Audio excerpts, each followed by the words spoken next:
હોય તો દર્શન થાય. ગુજરાતીમાં વડીલો કહેતા કે પ્રભુને બીજું કંઈ ન અર્પણ કરો, પ્રભુ તો ભાવના. તો 56 ભોગ ધર્યા પછી પણ આપણને એવું હોય કે આ તો મેં ધર્યું છે, તો પ્રભુ કહે છે આવા સુંદર સામગ્રીઓ કરતા તો ઓર વધુ વિશેષ સામગ્રીઓ નિત્ય પ્રતિ વ્રજ ભક્તોના ઘરે હું આરોગું છું.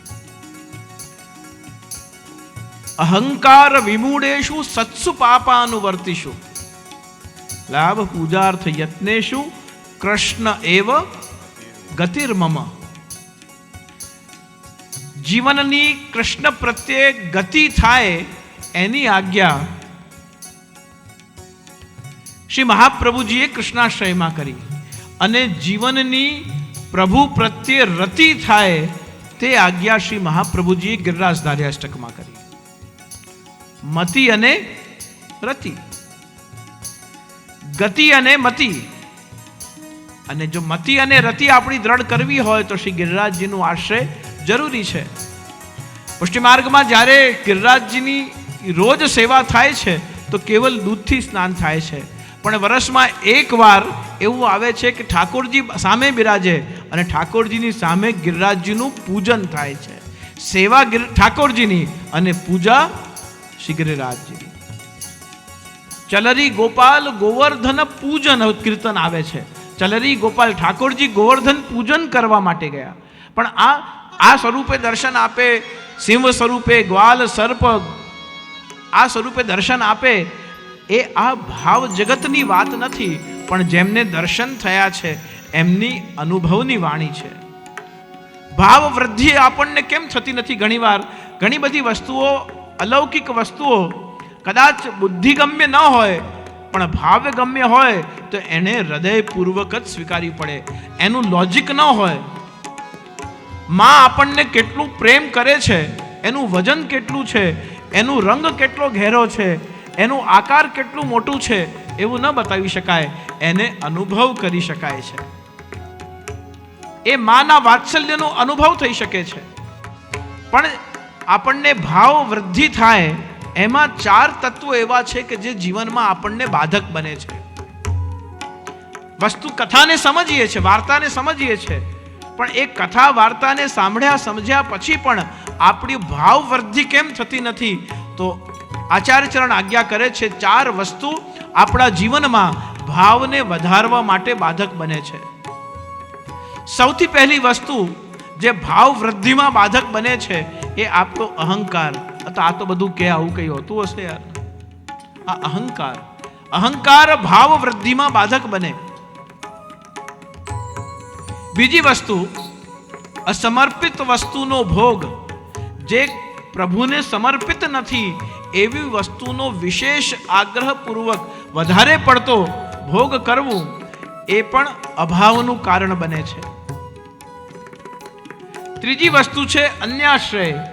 નાની નાની તકલીફોમાં અલગ અલગ દેવતાઓ અને અલગ અલગ મંત્રોના જપ દ્વારા આપણા કષ્ટને દૂર કરવા માટે એકનું અનન્ય આશ્રય છોડીને અને અન્યનું આશ્રય કરવું. આપણા કષ્ટ નિવારણ માટે કોઈનું તાવીજ બંધાવી લીધું, કોઈના દોરા બંધાવી લીધા, કોઈનું શ્રીફળ દરવાજે લટકાવી દીધું. આ અન્યના આશ્રય કરવાથી પણ ભાવ ખંડિત થાય છે. અને ચોથી વાત, દુસ્સંગના કારણે પણ ભાવ વૃદ્ધિ અટકે છે. ભગવાનમાં આપણો ભાવ, પ્રભુમાં આપણો ભાવ સ્થિર થાય, પણ એ સ્થિર થવામાં બાધક કોણ બને? આપણો ભાવ હોય કે આપણે ભગવાનની ભક્તિમાં આગળ વધવું છે, પણ સંગ જો ભગવતીઓનો ન હોય, સંગ અગર કોઈક એવી વ્યક્તિનો છે કે તમારો ભાવ ખંડિત કરે, તમારી માન્યતાઓને તોડે, તમારી ભક્તિમાં સ્પીડ બ્રેકર્સ ઊભા કરે, એના કારણે ભાવ વૃદ્ધિ અટકે છે. આ 4 સ્થિતિમાં વ્યક્તિનો ભાવ વધતા અટકે છે. અને એ અટકતા રોકવું હોય તો કલિકાલમાં એક જ ઉપાય છે કે આપણને નિરંતર પ્રભુમાં એક સરખી પ્રીતિ રહે. એક વૈષ્ણવ હતા, એ થોડા દિવસ થાય અને ગિરિરાજજી જાય, એક પરિક્રમા કરી આવે. ઘણા લોકો પૂનમ ભરવા જાય છે, પણ થોડા દિવસ થાય તમે સેવા છોડી છોડીને ઘડી ઘડી તમે મહિના બે મહિનામાં ગિરિરાજજી શા માટે જાઓ છો? કે જે સેવા કરું છું એ બધો આનંદ છે, પણ લૌકિકના બિઝનેસના કામથી બધે આવવા જવાનું થાય, ખાનપાન થાય, એટલો બધો ભાવ ખંડિત થાય છે કે થોડા દિવસોમાં ગિરિરાજજીની તરેટીમાં જઈને હું લોટી આવું છું કે એ બધા મારા દોષ અપરાધ ધોવાય અને મારો ભાવ ખંડિત થાય નહીં. તું એક બાર આજા गिरिराज की तरेटी, तू एक बार आजा गिरिराज की शरण में, एक बार आजा गिरिराज की शरण में.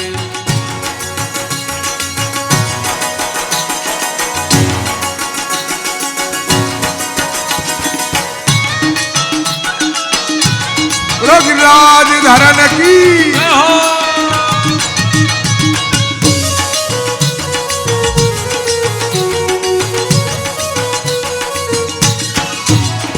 गिरिकंदरा सुहानी गिरिराज की तरेटी, एक बार आजा गिरिराज की शरण में. गिरिकंदरा सुहानी गिरिराज की तरेटी, एक बार आजा गिरिराज की शरण में. हे साथ राधा रानी गिरिराज की तरेटी, तू एक बार आजा गिरिराज की शरण में. हे साथ राधा रानी गिरिराज की तरेटी, तू एक बार आजा गिरिराज की शरण में. तू एक बार आजा गिरिराज की तरेटी, तू एक बार आजा गिरिराज की शरण में. ओ गिरिराज की तरेटी महाराज की तरेटी, गिरिराज की शरण में महाराज की शरण में. गिरिराज की शरण में महाराज की शरण में, गिरिराज की शरण में महाराज की शरण में. तू एक बार आजा गिरिराज की शरण में, तू एक बार आजा गिरिराज की शरण में. तू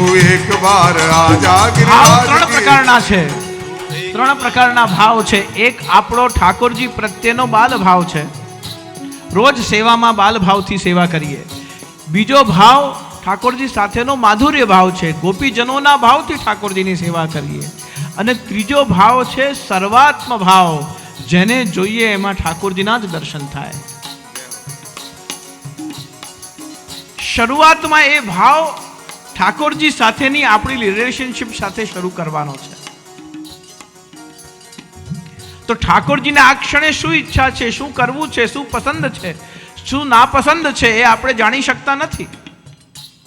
પણ શ્રી ઠાકોરજીને જેમ જશોદાજી લાલન પાલન કરતા હતા એમ ઠાકોરજી આપણાથી ન બોલે, પણ આપણે વાત્સલ્ય ભાવ રાખીને જશોદાજીની જેમ જો સેવા કરીએ તો આપણી મતિ, આપણી સ્વભાવ, આપણી અનુકૂળતા, સામર્થ્ય પ્રમાણે આપણી સેવાનો ભાવ સમર્પિત થઈ જાય છે.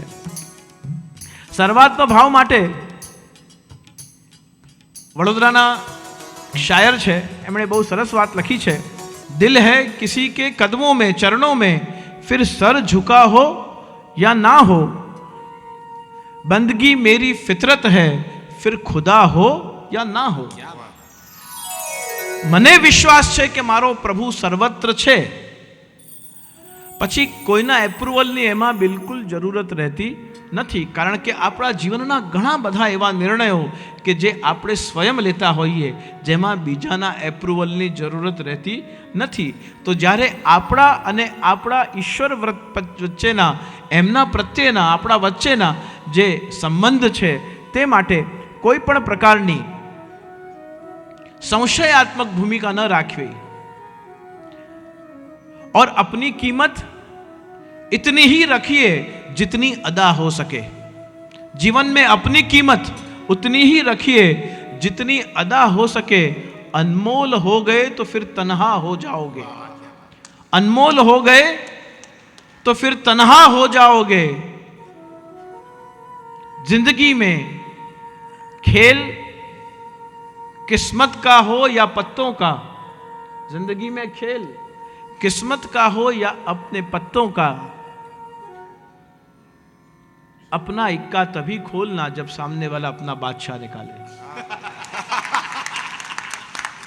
गिरिराजजी શું કરે છે? गिरिराजजी कसोटी करे. प्रभु तो कसोटी पण નથી કરતા, એમનો તો વરસવાનો જ સ્વભાવ છે.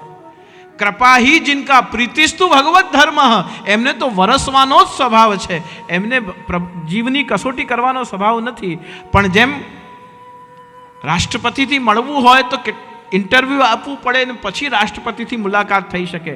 શ્રી ગિરિરાજજી હરિ અને દાસ બંને સ્વરૂપે બિરાજે છે, એટલે કઈ કૃપાના આપણે અધિકારી છે એનું નિર્ણય પણ શ્રી ગિરિરાજજી કરે છે. અને કયા કયા કૃપાના પ્રકારો છે એ શ્રી મહાપ્રભુજી આપણને બતાવ્યું. આપણો માર્ગ કૃપાનો માર્ગ છે. આપણે કહીએ છીએ ને કે આ પુષ્ટિ માર્ગ છે. પુષ્ટિ એટલે ભગવાનની કૃપા, પણ એ કૃપાના કેટલા બધા પ્રકારો છે એ ઘણીવાર આપણે જાણતા નથી. આપણને એટલું જ ખબર છે કે હું જીવાત્મા, એ પરમાત્મા, એની ઈચ્છા હશે એની પ્રમાણે એ કરે, એ કૃપા, અને આપણી પાત્રતા પ્રમાણે આપણે ઝીલીએ તે આપણા ઉપર થતી કૃપાનો પ્રસાદ. એના સિવાય આપણને ત્રીજી દ્રષ્ટિ પણ શ્રી મહાપ્રભુજી 10 અલગ અલગ રીતે કૃપાના પ્રકારો બતાવે છે. શ્રી મહાપ્રભુજીએ ઠાકોરજી અને આપણા ઉપર કૃપા થાય,